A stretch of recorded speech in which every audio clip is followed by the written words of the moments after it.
நாம் கடந்த நாட்களிலே மிஷனரி செய்தி கேட்டோம்.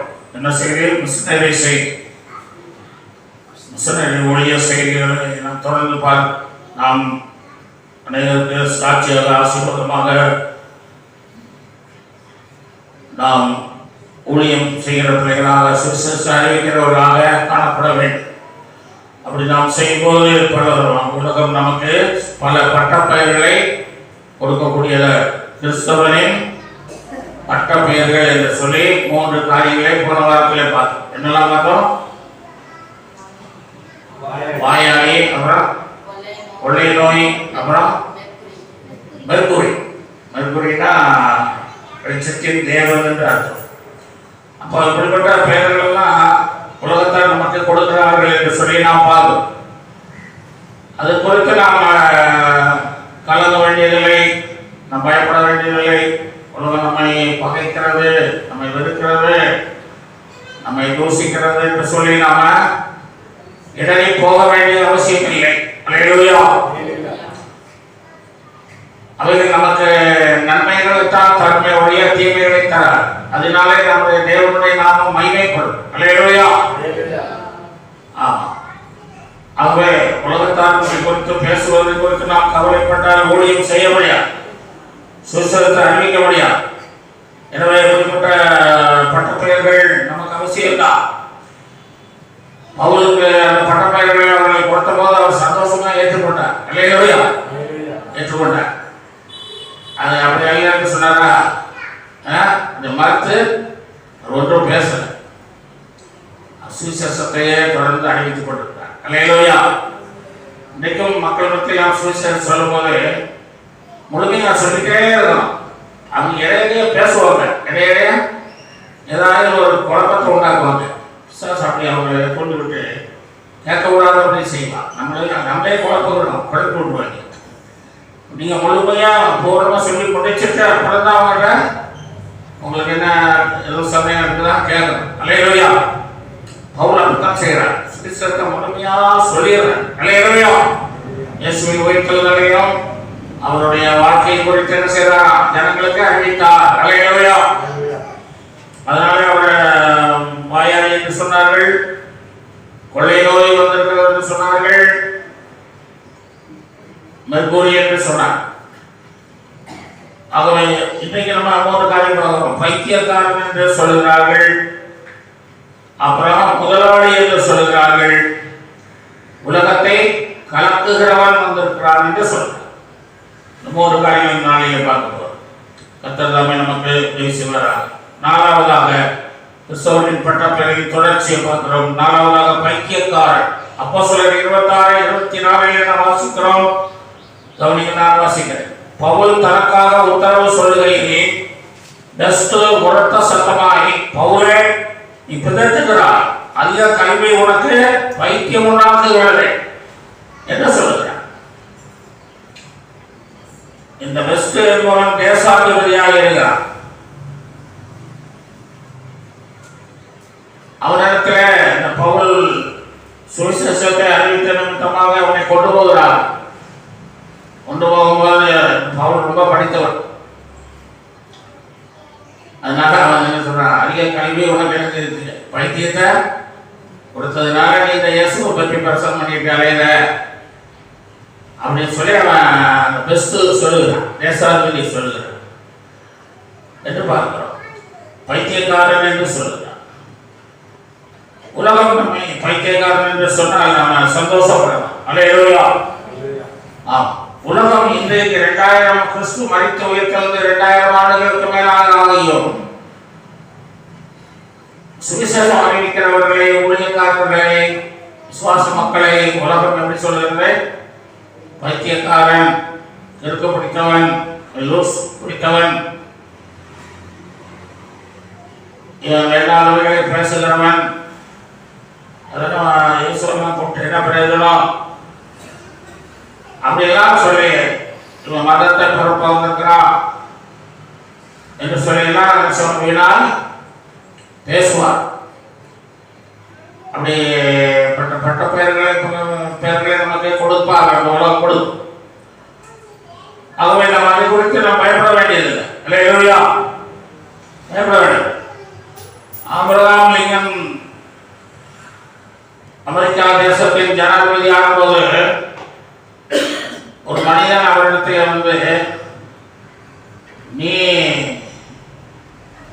செருப்பு தைக்கிறவனுடைய மகன் தானே என்று கேட்கிறான். செருப்பு தைக்கிறவனுடைய மகன் தானே நீ இன்றைக்கு ஆட்சிக்கு வந்திருக்கிறதுனால நீ பெரிய ஆள் நினைக்காத, நீ செருப்பு தைக்கிறவனுடைய மகன். எங்க அப்பா உங்க அப்பா கிட்ட நான் செருப்பு வாங்கினேன், இந்த காலில் கிடந்து பாரு அவருக்கு காலை காமிக்கிறான், 2 காலையும் காமிக்கிறான் அந்த செருப்பு. இப்போ அபிரகாம் சொல்லுறார், எங்க அப்பா இறந்து இன்னைக்கு 5-6 வருஷம் ஆகி போச்சு, ஆனா அவர் தைச்சு கொடுத்த செருப்பு உலகம் இன்னும் இருக்குது பாரு. அப்படி இருக்கும்போது நீ அவரை என்ன செய்கிற, அவமரியாதையா பேசுகிற. செருப்பு தைக்கிறவனுடைய மகன் தான், இல்லை என்று சொல்லவில்லை. ஆனால் என்னுடைய தகப்பனாரும் சரி நாங்களும் சரி உண்மையாய் நாங்கள் உழைக்கிறவர்கள். செருப்பு எங்க அப்பா தச்சு கொடுத்தா இன்னும் இருக்குதுன்னு சொன்னா அவர் எவ்வளவு நல்ல செருப்பா தச்சு கொடுத்துருப்பாரு. அல்லேலூயா, எவ்வளவு உண்மையா செய்திருப்பாரு, எவ்வளவு உறுதியா செய்திருப்பார் பாரு.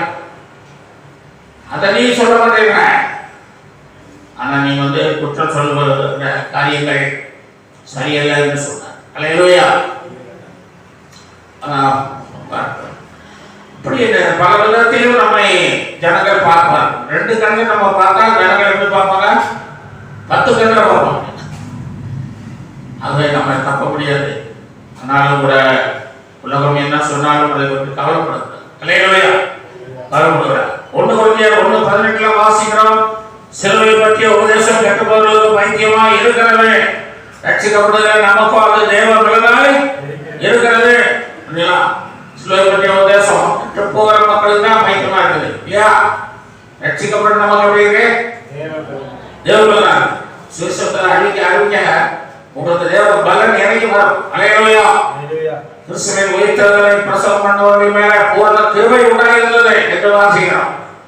ஆகவே சுவிசேஷம் அறிவிப்பதனால உங்களுக்கு பலன் தான் கிடைக்கும் ஒழிய உங்களுடைய சரீரம் பலவீனப்பட்டு போகாது. அல்லேலூயா, ஆமா, சுவிசேஷனுடைய கால்கள் மலைகளின் மேல் வருகிறது, அவனுடைய கால்கள் மான்கால்களை போல இருக்கிறது. அல்லேலூயா, கர்த்தர் உங்களை பலப்படுத்தத்தான் செய்வார். சுகம் நல்ல ஆரோக்கியமாய் இன்னும் உங்களை கூட செய்ய வேண்டும் என்று சொல்லி உங்களை உற்சாகப்படுத்துவா, பலன் தருவா. அல்லேலூயா, ஆமா, ரட்சிக்கப்படுகிற நமக்கு தேவ பலனாய் இருக்கிற நாம் தேவனுடைய பிள்ளைகளாக இருப்பதனாலே அரசாங்கம், அதிகாரிகள், உலகத்தான் மக்கள், நம்மை சுற்றியுள்ளவர்கள், நம்முடைய ஊர் ஜனங்கள் எல்லாருமே என்ன செய்வாங்க, நம்மை கனவீனமாகத்தான் பார்ப்பார்கள், நினைப்பார்கள். ஆனால் அதை குறித்து நாம் என்ன செய்ய முடியாது, கலக்கவோ வருத்தப்படவோ வேண்டிய அவசியம் இல்லை. ஆகவே நீங்கள் வேதத்தை எடுத்துக்கொண்டு நீங்கள் தைரியமாக சபைக்கு நிமிர்ந்து வரலாம். அல்லேலூயா, ஆமாம், தேவனுடைய பிள்ளைகள் அழகாக சொன்னார், நிமிர்ந்து நடந்தாங்க. எப்படி நடங்க, நிமிர்ந்து நடங்கப்பா. தேவனுடைய பிள்ளைகள் ஒரு காலம் குடிந்து நடக்க கூடாது. அல்லேலூயா, உங்களுக்காக இயேசு சிலுவையிலே தலை குனிந்தார், நீங்கள் நிமிர்ந்து நடப்பதற்காக அவர் தலை. அல்லேலூயா, எனவே ஒரு நம்ம பயப்படக்கூடாது. ஆண்டவர் ஏசாயா 41:10 சொல்றார், நீ பயப்படாதே, நம்முடனே இருக்கிறேன், திரையாதே, நானும் தேவன், நான் உன்னை பலப்படுத்துவேன், உனக்கு சகாயம் பண்ணுவேன், நீதியின் கரத்தினால் வலதுகரத்தினாலே உன்னை தாங்குவேன் என்று சொல்லுகிறார். ஆகவே தேவனுடைய பிள்ளைகள் பயப்படக்கூடாது, தைரியமாக இருக்க வேண்டும். உலகம் நம்மை பைத்தியக்காரன் என்று சொன்னால் பயந்து விடக்கூடாது.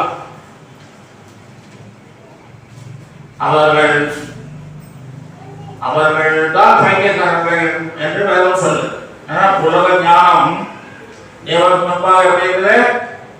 பைத்தியமாய் இருக்கிறது. 1 Corinthians 3:19 வாசிக்கிறேன். உலகத்தின் ஞானம் தேவனுக்கு முன்பாக பைத்தியமாய் இருக்கிறது. உலக ஞானம் பைத்தியமாய். அவன் உலகத்தான் பைத்தியம் பிடித்தவர்களாக இருக்கிறார். அவர் பைத்தியக்காரராக தான் இருக்கிறார். இன்னும் இயேசு என்றால் யாரும் தெரியல, சுவிசேஷம் தெரியல, சத்தியம் தெரியல, உபதேசம் தெரியல, வேதம் தெரியல, ஜபம் தெரியல, சபம் தெரியல. அவங்கதான் பைத்தியக்காரர். அல்லேலூயா. உங்களை பைத்தியக்காரர் என்று ஒரு சொல்லுவானால் அவன் தான் பைத்தியக்காரன். அது இப்ப தெரியாது, ஆண்டவர் வரும்போது தெரியும். அல்லேலூயா. யார் பைத்தியக்காரன் என்பது அந்த நாளிலே தெரியும். தேவனுடைய பிள்ளையே, ஆண்டவர் ஊழியம் செய்தவர்களும் செய்யாதவர்களுக்குள்ள வித்தியாசம் ஒரு நாளிலே தெரியும். அல்லேலூயா. எனவே நீங்கள் பயப்படாமல் சுவிசேஷத்தை தைரியமாக அறிவிக்கலாம். அல்லேலூயா. அறிவிக்கலாம். இந்த நம்ம யாக்கோபு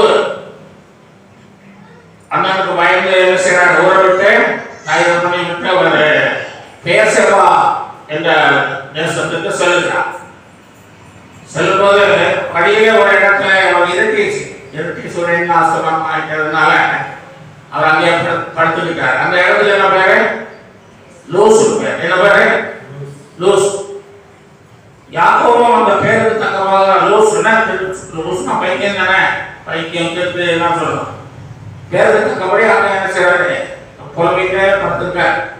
அவருக்கு என்ன செய்ய தெரியல. இதுவரைக்கும் தாய் தம்மோடு வீட்டுல படுத்து தூங்கி நல்லா சாப்பிட்டு சந்தோஷமா இருந்தாரு.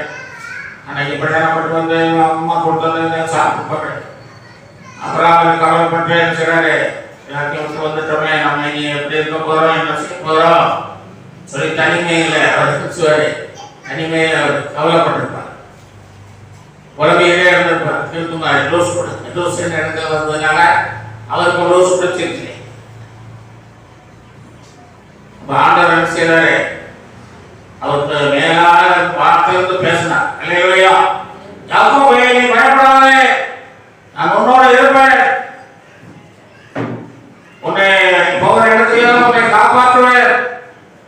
மறுபடியும் இந்த தேசத்தில் திரும்பி வருவாய். உனக்கு சொன்னதை செய்யும் வரைக்கும் கைவிடவே மாட்டேன் என்று சொல்லி உன்னை தைரியப்படுத்தி அனுப்பினார். அல்லேலூயா. அவனுடைய யோசனை மாறிச்சு. ஆண்டவர் பேசினோடனே அவனுடைய குழப்பம், அந்த பயம், பைத்தியம் எல்லாம் மாறிவிட்டு. அல்லேலூயா. அப்படியாக ஆண்டவரும் உங்களோடு கூட பேசி இருக்கிறார். அல்லேலூயா. பேசுனதுனால நீங்களும் மாறிவிட்டீர்கள். அல்லேலூயா. நீங்களும் ஒரு காலத்துல கிறிஸ்துவை அறியாதவர்களாக, தேவன் உங்களுக்கு சம்பந்தம் இல்லாதவர்களாக, சிறுவையின் கண்காட்சிக்கு தூரமானவர்களாக, வாக்குத்தத்தங்களுக்கு அந்நியர்களாக இருந்தீர்கள். கல்லையும் மனையும் வணங்கி புசிப்போம், குடிப்போம், நாளை சாவோம், நாளை நடப்பது யாருக்கு தெரியும் என்று சொல்லி நீங்க நிருசாரமாய் வாழ்ந்த காலங்கள் உண்டு. ஆண்டவர் இயேசு உங்களுக்கு நசரமாகி உங்களோடு பேசி உங்களை ரட்சித்திருக்கிறார். உடனே சொல்வோம்.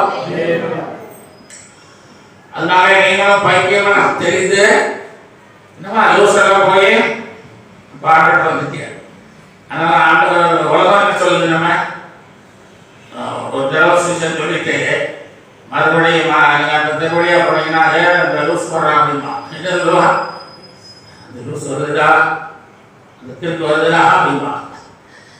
அதனால நீங்க சுவிசேஷத்தை சொல்றத நீங்க நிறுத்தக்கூடாது. அல்லேலூயா. பட்ட பெயர்கள் உங்களுக்கு ஆசீர்வாதத்தை கொண்டு வரும். சிலுவைக்கு உபதேசம் உங்களுக்கு தேவை எல்லாமே இருக்கும். ரட்சிப்பை தரும். அல்லேலூயா. எனவே கவலைப்படாதீர்கள், கர்த்தர் உங்களை ஆசீர்வதிப்பார்.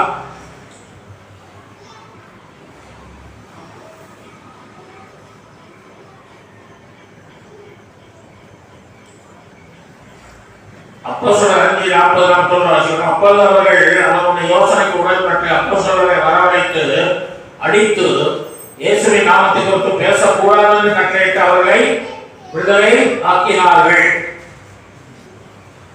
அவருடைய நாமத்துக்காக தாங்கள் அவமானம் அடைவதற்கு பாத்திரராக எண்ணப்பட்டபடியினாலே சந்தோஷமாய் ஆலோசனை சங்கத்தை விட்டு புறப்பட்டு போய் தினந்தோறும் தேவாலயத்திலையும் வீடுகளிலேயும் இடைவிடாமல் உபதேசம் பண்ணி இயேசுவே கிறிஸ்து என்று பிரசங்கித்தார்கள். அல்லேலூயா.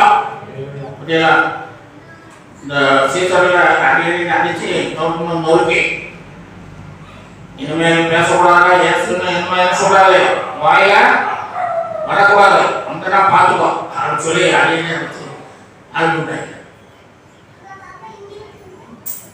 அவங்க என்ன பண்ணாங்க? அவங்க என்ன பண்ணாங்க? 41 பார்க்கிறோம். அவருடைய நாமத்துக்காக தாங்கள் அவமானம் அடைவதற்கு பாத்திரராக எண்ணப்படுவதினாலே சந்தோஷப்பட்டார். அல்லேலூயா. சந்தோஷப்பட்டார். உங்களையும் மக்கள் அவமானமாய் பேசினால், தூஷித்தால், நிந்தித்தால், உங்களுக்கு பட்ட பெயர்களை சூட்டினால் நீங்களும் என்ன செய்யணும்? சந்தோஷப்படணும். என்ன செய்யணுமா? யேசுவின் சீடர்கள் சந்தோஷப்பட்டாங்க இல்லையா? அதுபடி நீங்க சந்தோஷப்படணும். அல்லேலூயா. அவங்க மறுபடியும் என்ன செய்யறாங்க? 42 வாசிகளும் தினந்தோறும் அவங்க அந்த நாள் சோர்த்து போய் உட்கார்ந்து படுத்து தூங்கிடல. தினந்தோறும் தேவாலயத்திலேயும் வீடுகளோறும் புறப்பட்டு போய் இடைவிடாமல் உபதேசம். எத்தனை என்னது? இடைவிடாமல் ஜெபிங்கள் சொன்னாங்க. இடைவிடாமல் ஜெபிக்க சொன்னார். அப்புறம் 2-3 பாஸ்டர்மார் கூடி பேசினாங்க. இடைவிடாமல் சொன்ன சொல்லிட்டாரு இயேசு. அதுவே நான் ஜெபம் பண்ணியா சொல்லி 2-3 பாஸ்டர் கூடி நம்ம ஒரு அரசு பண்ண ஒரு முடிவு பார்ப்போம் அப்படின்னு சொல்லி கூடி கூடி இருக்காங்க. சாயந்தரம் வரைக்கும் பேசுறாங்க. பேசி முடிச்சுட்டு என்ன முடிச்சாங்க? அப்படி இடைவிடாமல்லாம் ஜெபிக்க முடியாது. ஒரு நாளைக்கு காலை, மத்தியானம், சாயங்காலம் ஒரு 5 நிமிஷம் ஆனா ஜெபம் பண்ணலாம். இவங்க பாசமா பேசுறாங்க. ஆனா இடைவிடாம ஜெபம் முடியாது. அது இயேசு சொன்னதெல்லாம் என்னத்தையும் சொல்லியிருக்காரு. அப்படி சொல்லி முடிச்ச உடனே ஒரு அம்மா டீ கொண்டு வந்து கொடுக்குது. டீயை குடிச்சிட்டு குடிச்சிட்டு இருக்கும்போது அந்த அம்மா அந்த வீட்டை துடைக்குது. தொடக்கம் வச்சு துடைச்சிட்டு அப்போ அந்த அம்மா பேர் மேரி. அந்த அம்மாவை அப்போ பாஸ்டர் சொல்றாரு, இந்த அம்மா பேர் மேரி. இந்த அம்மாட்ட வேணா கேட்போம்மா, இது கொஞ்சம் ஜோக்கணும்ப்பா, ஊழியெல்லாம் செய்யும். அது கேட்போம். ஏம்மா மேரி வா, நீ இந்த இடைவிடாமல் ஜெபிக்கிறத பற்றி நீ என்ன சொல்றாய் என்று கேட்டான். ஏன் சொல்லியிருக்கிறாரே, நீ என்ன சொல்ற? உன்னால் அப்படி செய்ய முடியுமா? முடியுதா? நீ என்ன சொல்ற? நீங்க என்னையா பேசுறீங்க? நாங்க இதோடையும் பேசணும், அது முடியாத காரியம் என்று என்ன செய்தோம்? முடிவுக்கு நாங்கள் வந்திருக்கிறோம். நீ என்ன சொல்லு? இப்போ அந்த அம்மா சொல்லிச்சு, நான் இடைவிடாம ஜெபம் பண்றீங்க அப்படின்ச்சு. அவங்களுக்கு ரொம்ப திடுக்குன்னு ஆகி வச்சு, எப்படி மாற்றப்படுறா? இடைவிடாம பண்றியா? ஐயா, நான் இப்போ இந்த தொடப்பத்தை வச்சு தொடச்சிக்கிட்டு இருக்கேன்ல, அப்போ என்ன ஜெபம் பண்றேன்? ஆண்டவரே, என் இருதயத்தை, இந்த தரையை நான் சுத்தம் பண்றேன். என் இருதயத்தை நீர் சுத்தம் பண்ணணும். என் பிள்ளைகளை கொடுப்பாட்டும் போது ஆண்டவரே, நான் வெளிப்புறமாக பிள்ளைகளை கொடுப்பாட்டேன், உள்புறமாக நீர் கொடுப்பாட்டோம். இப்படி நான் என்ன செய்வேன்? செய்கிற ஒவ்வொரு காரியத்துக்கும் நான் ஜெபம் இடைவிடாம ஜெபம் பண்ணிட்டு இருக்கிறேன் ஐயா அப்படின்னு சொல்லிச்சா அவங்களுக்கு ரொம்ப ஆச்சரியமா போச்சு. ரொம்ப ஆச்சரியமா போச்சு. அப்போ அப்படியே இருந்துதா? பாசமானவங்களுக்கே தெரிய வச்சுல இல்லையா? நீ நிறைய பாசமானவங்க வந்து பொய் தான் சொல்லுவாங்க. என்ன சொல்லுவாங்க? வித்தியாசம் போவோம் அப்படி சொல்லக்கூடாது. இல்லையா? ஆமா, ஆண்டவர் சொன்னதை நம்ம ஏற்றுக்கொள்ளணும்.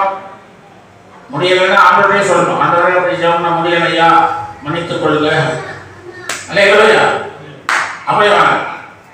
அதை விட்டுட்டு அப்படி அவர் சொன்னது சரியில்லை, இவர் சொன்னது சரியில்லைன்னா நீ என்னதான் சரியாக செய்ய போற, எப்படிதான் பரலோகத்துக்கு போக போற? அது முடியாதுல்ல. பரலோகத்துக்கும் வர ஆண்டவர் சொல்லிடுவேன், நீ வர முடியாதுப்பா, இடைவிடாமல் ஜெபம் முடியாதுன்னு சொன்னீங்களா, பரலோகம் நீ வர முடியாது. அதனால இந்த உலக ஞானம் பாருங்க, மக்களுக்கு நிறைய உலக ஞானத்தினாலதான் அவங்க நிறைந்து இருக்கிறதுனால இயேசுவை ஏற்றுக்கொள்ள மாட்டேங்கிறாங்க. நம்மை பைத்தியக்காரன் என்று சொல்கிறார், கிறிஸ்துவத்தை ஒழிக்க வேண்டும் என்று சொல்கிறார். அதனால நம்ம பயப்பட வேண்டியதில்லை. அல்லேலூயா. யோவான் 10:20 வாசிக்கிறோம். அவர்களில் அநேகர் இவன் பிசாசு பிடித்தவன், பைத்தியக்காரன், ஏன் இவனுக்கு செவி கொடுக்க வேண்டும் என்றார்கள். இயேசு கிறிஸ்துவையே பைத்தியக்காரன் சொல்லிருக்கான். பார்த்தீங்களா? யோவான் 10:20 வீட்டுல வாசிங்க.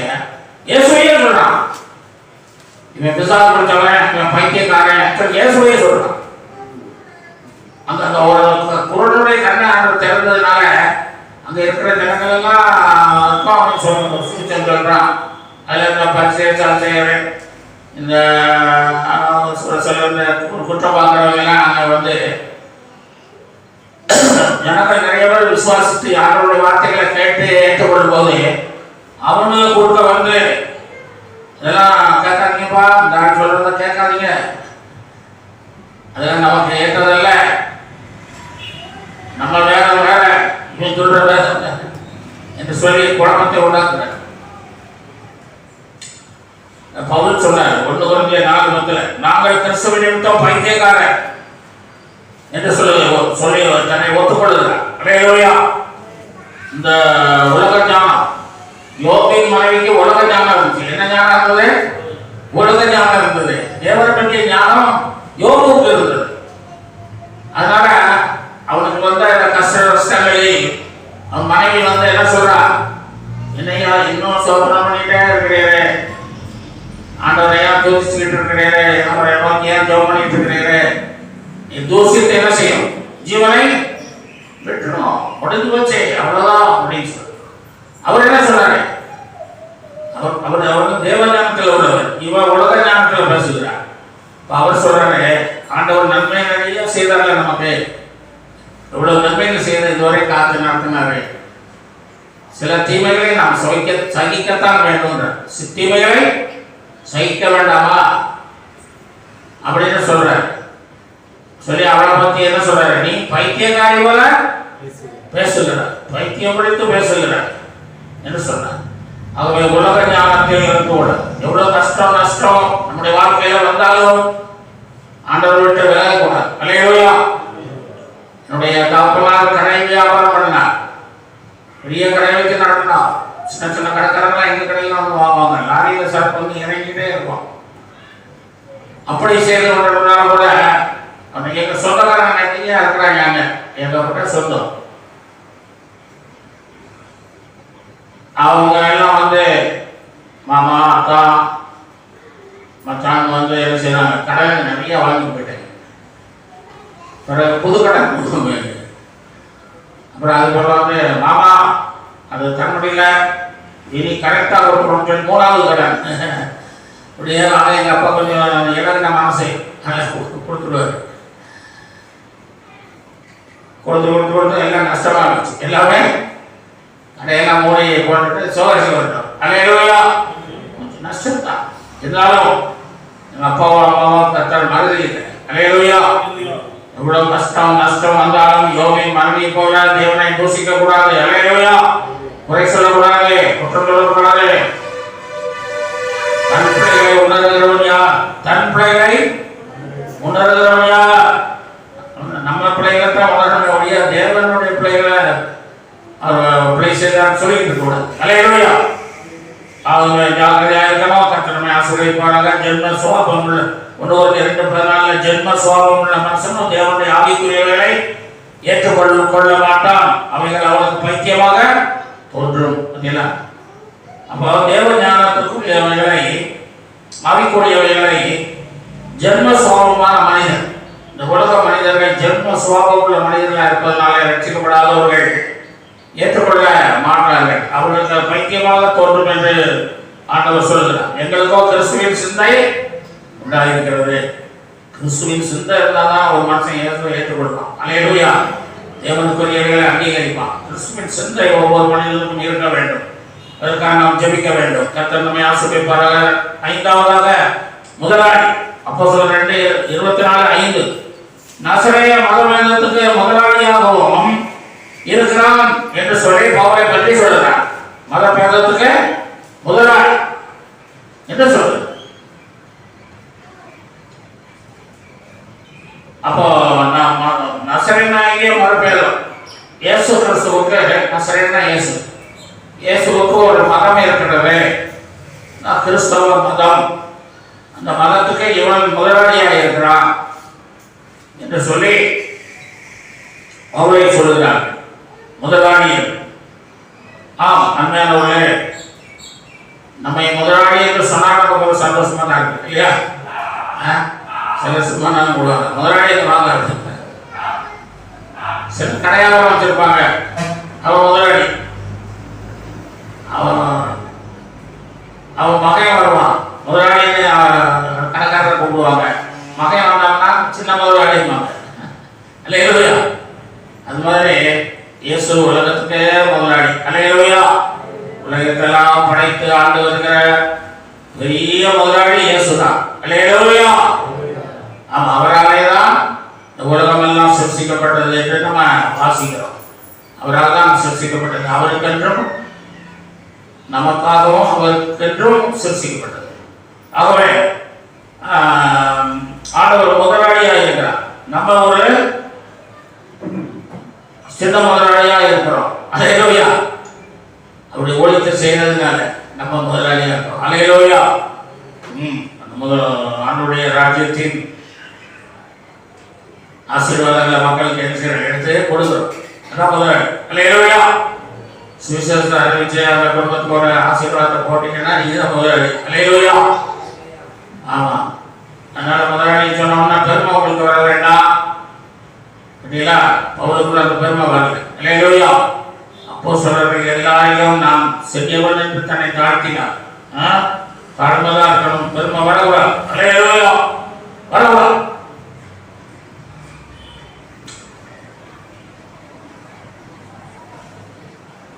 ஆண்டவர் தான் முதலாளி சொன்னோம். நம்ம ஒருத்தர் முதலாளி சொன்னோம்னா அவர் ஆண்டவர்கிட்ட முதலாளி அப்படி சொல்லணும் அல்லேலூயா.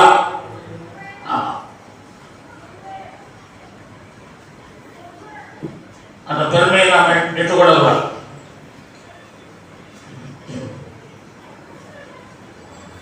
அப்ப எல்லா மகிமையும் கனத்தையும் நம்ம ஆண்டவருக்கு செலுத்தணும். நாம் ஒரு தொழிலாளி என்று சொல்லி நம்மை தாக்குவது கூட நல்லதுதான் அல்லேலூயா. உலக முதலாளி அவங்க சொல்வது நான் ஒரு தொழிலாளி, ஆண்டவருக்கு ஒரு தொழிலாளியா இருக்கிறேன், அவருடைய வேலையை நான் செய்கிறேன் என்று சொல். ஆண்டவர் நம்மை ஐஸ்வர்யவான்களாக்க முதலாளியாக்க தான் அவர் இந்த உலகத்துல வந்தார் அல்லேலூயா. வந்தார். அமெரிக்கா நாடுலாம் ரொம்ப இருக்கிற இடமே தெரியாம இருந்தது. இந்த வாஸ்கோட காமா தான் அமெரிக்காவை கண்டுபிடித்தார். அப்ப அவர்கள் கஷ்டத்தில் இருந்தார்கள், ரொம்ப கஷ்டத்தில் இருந்தார்கள். இயேசுவை முதல் அறிவிக்கும் போது ஏற்றுக்கொண்டார் இல்லையா? ஏற்றுக்கொண்டு ஜெபித்ததுனால அமெரிக்கா தேசம் ஆசீர்வதிக்கப்பட்டுச்சு இல்லையா? சரித்திரம் மாறிடுச்சு. இயேசு கிறிஸ்து உங்களுக்காக சரித்திர காலமாய் சிலுவையிலே தோன்றினார் அல்லேலூயா. சரித்திரமா அவருக்கு கொஞ்சம் துணியை மாற்றம் வச்சுட்டு எல்லாத்தையும் எடுத்துக்கிட்டாங்க, நிர்வாணம் வாங்கிட்டாங்க புத்திங்களா? அது என்னத்தை காட்டுறது? அது 2 நாளும் சாப்பிடல, தண்ணி கூட கேட்டால் கொடுக்க மாட்டேங்கிறாங்க, ஒன்றுமில்லாத இருந்தா. அவருக்கு தண்ணி இல்லை, சாப்பாடும் இல்லை, வஸ்திரமும் இல்லை. இதுதான் பெரிய சரித்திரம் அல்லேலூயா.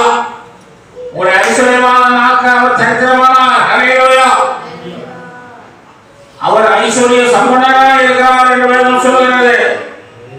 ஐஸ்வர்ய ரோமர் 10:12 வாசிக்கிறோம். அவர் ஐஸ்வர்ய சம்பன்னராக இருக்கிறார்.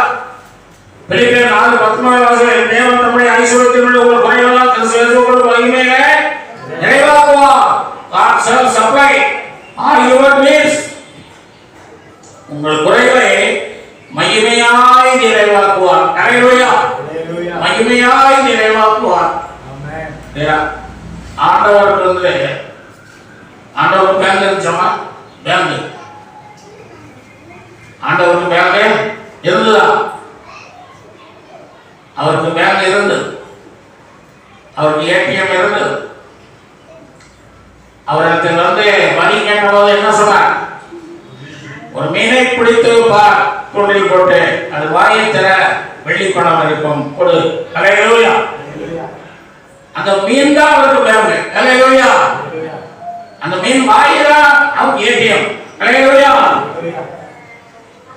தேவன் பாருங்க, ஒரு நிறைவா இருக்கிறார், நிறைவா இருக்கிறார். அவருக்கு ஒன்றுமே தேவையில்லை, குறைவு இல்லாதவர் தேவன் ஒருவர் தான். நமக்கு நிறைய தேவைகள் இருக்கு. நம்ம ஒரு சேவையிட்டு போய் கொஞ்சம் ரூபா தேவைப்படுது அப்படின்னு சொன்னா அவர்கிட்ட கொஞ்சம் ரூபா இருக்கும், அவர்கிட்ட கொஞ்சம் தான் இருக்கு, என்கிட்ட கொஞ்சம் தான் இருக்கு, அதெல்லாம் உங்களுக்கு தரேன்னு கொஞ்சம் தருவார். அல்லேலூயா. அந்த கொஞ்சத்துல கொஞ்சம் தர்றார். தேவனிடத்தில் கேட்டீங்கன்னா அவர் நிறைவா இருக்கிறார். அல்லேலூயா. எல்லாவற்றையும் உடையவராக இருந்ததுனால அவர் உங்களுக்கு என்ன செய்வாரு? நிறைவாய் தருவார். அல்லேலூயா. குறைவாய் தருவதில்லை, நிறைவாய் தருவார். கண்ணை தட்டி பயன்படுத்துவோம். ஆமென். ஆமென். அவர் செழிப்பான புது வாழ்வு தேவனை தந்திடுவார். சுக வாழ்வு, சமாதானம், சந்தோஷ தந்திடுவார். செழிப்பான புது வாழ்வு தேவனை அருளிடுவார். சுக வாழ்வு, சமாதானம், சந்தோஷம் தந்திடுவார். தேசமே பயப்படாதே, மகிழ்ந்து களிக்கூறு. தேசமே பயப்படாதே, மகிழ்ந்து களிக்கூறு. அல்லேலூயா. அல்லேலூயா. அல்லேலூயா.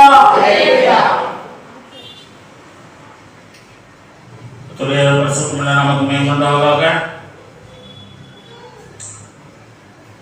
ஆண்டவர் எல்லாவற்றையும் உடையவராக இருக்கிறார்.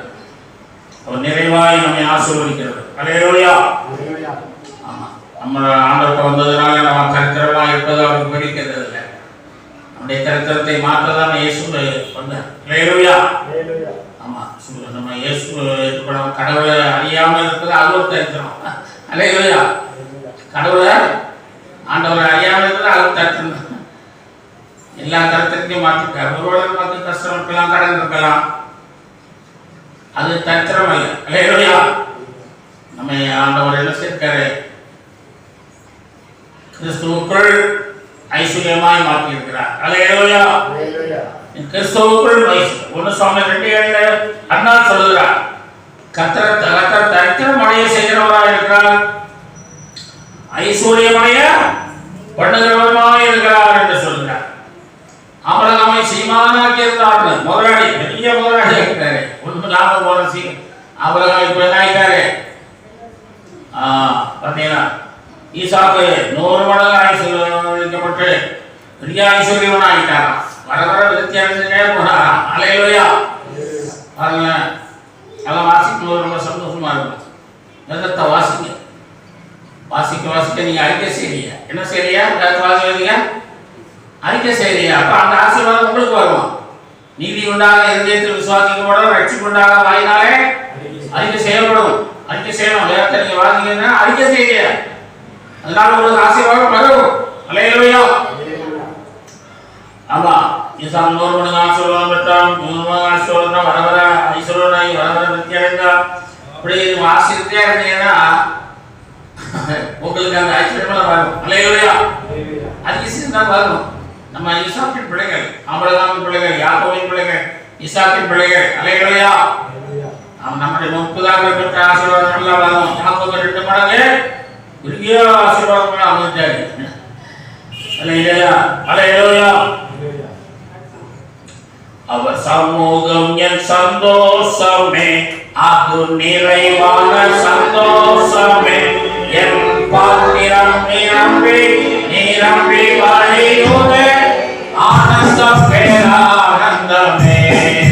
பாத்திரம் நீரம்பி நீரம்பி வழியோதே ஆனந்த பேரானந்தமே. நம்ம துதிக்க ஆராதிக்க ஜெபிக்க அவரை சோத்திரம் பண்ண நம்முடைய குறைவுகள்லாம் நிறைவாகும். அல்லேலூயா.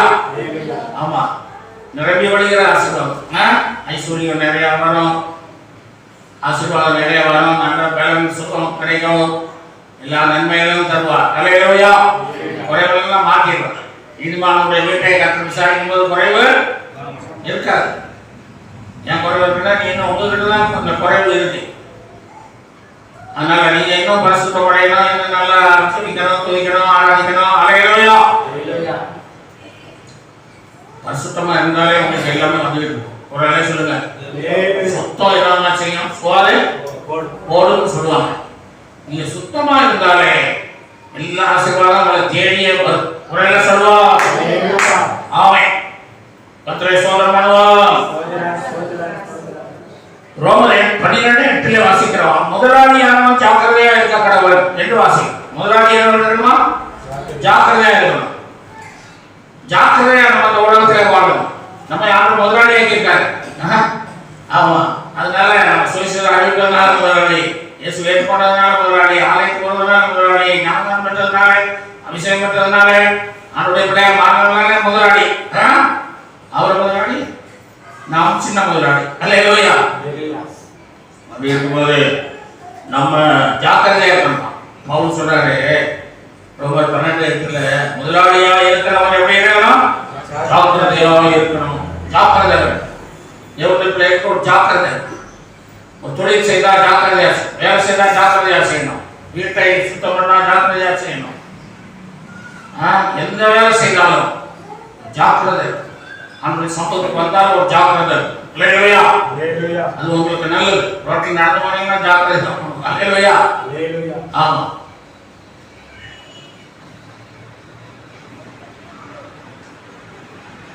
அங்க ரோட்ல போனா எழுதி போட்டுருக்கான், ஸ்டாப், லிசன், ப்ரோசீட், கவனித்து செல்லு, ஜாக்கிரதையா செல்லு. இல்லைன்னா என்ன வண்டியை வாங்கல ஏற்றி போடுவான். திறந்துருக்கா போட்டுருக்கா பார்த்து வண்டியை ஓட்டு. அப்ப ரோட்லையும் கவனமா ஜாக்கிரதையா போடுற. நம்ம எல்லா ஜாக்கிரதையா எல்லா ரூல்ஸ்களையும் கடைபிடித்து வாழணும். அல்லேலூயா. நீங்க பத்திரமா இருக்க முடியும். அப்போ ஒரு மண்ணு கடவை இருந்தான். கடை முதலாளி. ஒரு அம்மா போய், முதலாளி 2 மெழுகுத்திரை கொடுங்க. அவர் அங்க போய் உள்ள போய் அந்த செல்ஃப்ல அப்படி எடுக்கிறார். அவருடைய முதுகுதான் வெளியே தெரியுது. அப்படி எடுத்துக்கிட்டு இருக்கார். இந்த அம்மா கடைக்கு முன்னால இருந்து எடுத்துட்டு இருக்கும்போது இந்த அம்மா கொஞ்சம் கருவாடை ஒரு டப்பா ஒரு இதுல வச்சிருக்கிறாங்க. 2 எடுத்து மடியில போட்டு இப்படி மடிய தாவணிக்கு போட்டு அவர் அங்க மெழுகுத்திரி எடுத்து இருந்தாருன்னு இந்த அம்மா நினைக்குது. அவர் ஜாக்கிரதையா என்ன செய்யறாரு, இருக்காரு, ரொம்ப கவனமா இருக்காரு. அவர் அங்கிருந்து இந்த அம்மாவை கவனிச்சுட்டாரு. என்ன செய்யறாரு, அப்போ மெழுகுத்திரி எடுத்துட்டு இருக்கும்போது, அம்மா மெழுகுத்திரி யாருக்கு அப்படின்னு கேட்டார். ஐயா மெழுகுத்திரி மாதாவுக்கு பத்த வைக்கணும். அவர் கேட்டாரு, மாதா மெழுகுத்திரி தான் கேட்டுதா கருவாடு கேட்டுதா? இல்ல அந்த மாதிரி பயந்து கருவாடை கொண்டுச்சு. மன்னிச்சுக்கிறீங்க ஐயா. இந்த மாதிரி கரங்கள் இருக்கணும். ஜாக்கிரதையா இருக்கனால அவர் என்ன கருவாடை கவனிச்சுட்டாரு இல்லையா? கருவாடை காப்பாத்தினா. அல்லேலூயா. என் மகா இந்த நாமக்கல் இருக்கா. அப்ப எப்ப நீ கருவாடை குழம்பு வச்சேன், நீங்க கருவாடை வாங்கி குழம்பு வைங்கப்பா அப்படின்னே சொல்லுவா. எங்க வீட்டம்மாவுக்கு கருவாடை மீன் கை பிடிக்க மாட்டேன். அதனால பாஸ்டருக்கு என்ன சாப்பாடு? சாம்பார், சைவ சாப்பாடு தான். அல்லேலூயா. அதனால என்ன பண்றது, பாஸ்டர் பொறுமையாக தான் போட்டு இல்லையா? நம்ம ஒரு பாஸ்டரா கோபப்படுறாங்க. பாஸ்டர் ரொம்ப பொறுமையா வேணும். அல்லேலூயா. அப்ப நீதிமொழி 12:24 வாசிக்கலாம். டாக்டர்களுடைய கை ஆளுகை செய்யும் என்று வாசிக்கிறோம். ஆகவே நம்ம எது செய்தாலும் ஜாக்கிரதையா செய்யணும். ஜோம் பண்ணா ஜாக்கிரதை இருக்கணும், ஆலயத்துக்கு வந்தா ஜாக்கிரதையா இருக்கணும். பிள்ளைகள் ஒன்னா அதையே பார்த்துட்டு இருக்க கூடாது. அந்த கேட்டவன போட்டு வச்சுட்டீங்கன்னா அது வெளியே போகாது. இல்லையா? தாய்மார்கள் பிள்ளைகளை பாதுகாக்கணும், வசனத்தையும் காப்பாற்றிக்கணும். இல்லையா? ஆலயத்துக்கு வந்து வசனம் ரொம்ப முக்கியம், செய்தி ரொம்ப முக்கியம். அதை விட்டுட்டு நீங்க குழந்தைய பார்த்தா அங்கே உடைச்சு என்ன செய்தின்னு தெரியல, வீட்டில் கணவன் வந்துக்க மாட்டாரு. அவர் கேட்பாரு, என்ன செய்தி இன்னைக்கு பாசுறது? ஐயோ நான் அந்த பிள்ளைகளை பார்த்துட்டு இருந்தேங்க அப்படின்னு சொன்னா என்னமா அர்த்தம்? அழைத்து வந்தது அர்த்தமே இல்லையே. இல்லையா? எனவே ஜாக்கிரதையா இருந்தால்தான், நம்ம எல்லாவற்றிலும் ஞானமா இருந்தால்தான் நம்ம அந்த உலகத்தில் பிழைக்க முடியும். இல்லையா? ஜாக்கிரதையா இருக்க வேண்டும், ஜாக்கிரதை வேண்டும். ஒரு தோட்டத்துல காளான் நிறைய முளைச்சிச்சு. நிறைய காளான் முளைக்கவும் அந்த தோட்டக்காரர் சொந்தக்காரர்கள் எல்லாம் கூப்பிட்டாரு, அவனுடைய நண்பர்கள் எல்லாம் கூப்பிட்டு, எப்பா நாளைக்கு மறுநாளே நம்ம வீட்டில் ஒரு விருந்து கண்டிப்பாக வந்துடணும். எங்கள் தோட்டத்தில் காளான் நிறைய முளைச்சிருக்குது, காளான் விருந்து அப்படின்னு. சரின்னு எல்லாம் வந்தாங்க. லீவு நாளே எல்லாரும் வந்தாங்க. இந்த காளானெல்லாம் பிடிச்சி சுத்தம் பண்ணி நல்லா பிரியாணி போட்டு எல்லாம் சாப்பிட்றாங்க. சாப்பிட்டு முடிச்சுட்டு எல்லாரும் உட்காந்து பேசியிருக்காங்க வெளியில.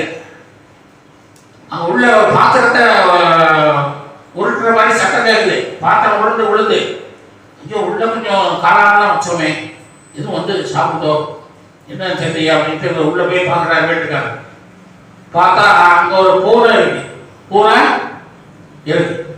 அது கொஞ்சம் காளான்லாம் சாப்பிட்டு அது வயிறு பெருசா இருக்கு, வீங்கி இருக்கு. வயிறு என்ன செய்யல, வீங்கி இருக்கு. அது இழக்கு. இவர் பயந்துட்டார். ஐயோ இந்த காளான் கெட்ட காளான்னு சொல்லுவாங்களே, நல்ல காளான் இருக்குன்னு சொல்லுவாங்களே, நம்ம காளான் போய் சாப்பிட்டோம், எல்லாருக்குமே கொடுத்துட்டோமே. ஐயோ இந்த பூனை சாப்பிட்டு வயிறு வீங்கின மாதிரி நமக்கு வயிறுலாம் வீங்கிடும், எல்லாரும் வாங்கப்பா ஆஸ்பத்திரிக்கு போகணும்னு சொல்லி 2-3 ஆஸ்பத்திரியில் 50-60 பேர் போய் ஐயா வயிறை சுத்தம் பண்ணிட்டாங்க. வயிறை சுத்தம் பண்ணிட்டாங்க. அப்புறம் வீட்டுக்கு வந்தாங்க. எல்லாம் ஆடி ராத்திரி நேரம் வீட்டுக்கு வந்தாங்க. வீட்டுக்காரர்கிட்ட சொன்னாங்க, ஐயா அந்த பூனை எப்படி இருக்குன்னு பாருங்க அப்படின்னாங்க.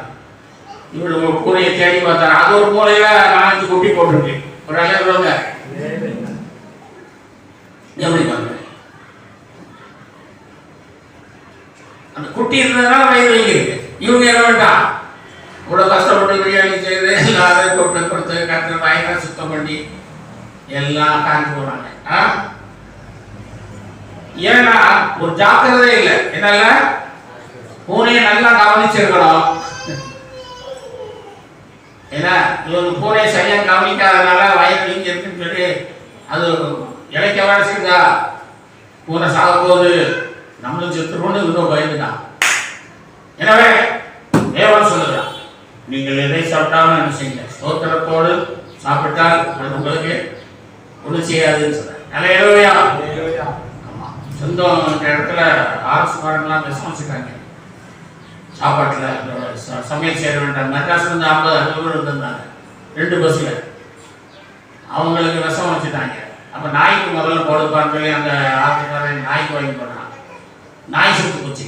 நாய் இன்னைக்கு எல்லாம் சர்க்காரி அப்படின்னு எல்லாம் காத்திருந்தாங்க. இவங்க ஊழியமெல்லாம் முடிச்சுட்டு மத்தியானம் ஒரு தோட்டத்தில் உட்காந்து பம்பு சட்டடியில் சாப்பிட்டாங்களா, அவங்க ஒன்றுமே செய்யல. ஒரு வேலை சொல்லுவா ஏன்னா ஜவுனி சாப்பிட்டாலும் ஒன்றும் செய்யல. விஷயம் ஒன்றுதான் நல்லா தெரியும். சாப்பிடும் போது என்ன செய்யணுமா, ஆத்திரம் போக்குறோம் ஆமேன்னு சொல்லி சாப்பிடக்கூடாது. அல்லேலூயா. நல்லா ஜெபம் பண்ணி போற 5 நிமிஷம் நல்லா ஜெபம் பண்ணி சாப்பிடுங்க. அல்லேலூயா. அது உங்களுக்கு உடம்புல சேரலாம், நல்ல பலன் கிடைக்கும். ஒரு அல்லே சொல்லுவோம். சரி, நம்ம அடுத்து கலந்து சொல்வோம். 6வதாக உலகத்தை கலக்குகிறவன். உலகத்தை கலக்குகிறவன் இங்கே வந்திருக்கிறார்கள். அப்போஸ்தலர் 17:6 உலகத்தை கலக்குகிறவன் என்ற பெயர் வந்தது. சரிங்களா? அதனால நாம் உலகத்தை கலக்கிறோம். அல்லேலூயா. அவங்களுக்கு அந்த நல்ல பெயர் கிடைத்தது, உலகத்தை கலக்குகிறவன் என்ற பட்ட பெயர் கிடைத்தது. எலியா இஸ்ரவேலை கலக்க பண்ணினான். யோனா நினிவே கலக்க பண்ணினான். 40 நாள் தான் இருக்குன்னு சொல்லுவோம். நினிவே கலக்கி வச்சு